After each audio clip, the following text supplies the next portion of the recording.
F'konferenza tal-aħbarijiet f'Birkirkara ftit jinbiss qabel żewġ elezzjonijiet importanti, il-Viċi Kap tal-Partit Nazzjonalista Alex Perici Kalaxxone fakkar kif il-Partit Nazzjonalista kien l-istess partit li wellet il-gvernijiet lokali u l-istess partit li għadu sallum il-ġurnata jaħdem għal lokalitajiet aħjar. U għasemma l-importanza li l-poteri jingħata f'idejn ir-residenti sabiex tassew jitħaddem id-dritt tal-lokalitajiet aħjar u ma nitilfux l-identità tal-irħula.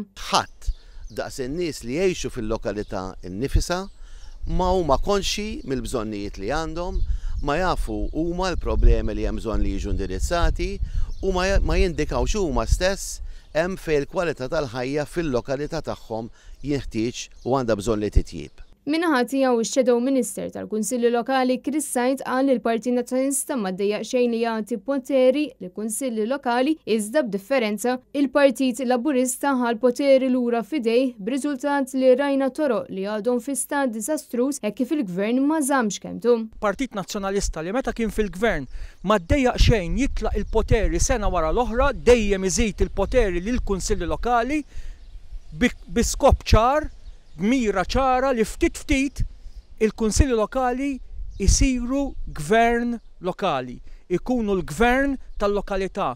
In-nies eletti, il-gvern tal-lokalità, elett minn nies tal-lokalità li jkollhom l-iktar poteri wiesa possibbli biex jamministraw jieħdu d-deċiżjonijiet fil-lokalità. Illum, Gvern Laburista li fi 11-il sena ġab il-kunsilli lokali pressure groups. Indirizza wkoll il-konferenza l-koordinatur tal-Partit Nazzjonalista tal-Kunsilli Lokali Charles Bonello illi fakkar kif il-Partit Nazzjonalista ppreżenta 68 programm ma' lokalitajiet kollha. Dan kollu li qegħdin nippreżentaw illum qed nippreżentawh sabiex nofru lill-residenti ta' Birkirkara grupp ta' kandidati f'isem il-Partit Nazzjonalista li jistgħu jaħdmu għalik u għall-familja tiegħek. U allura l-appell tiegħi huwa wieħed.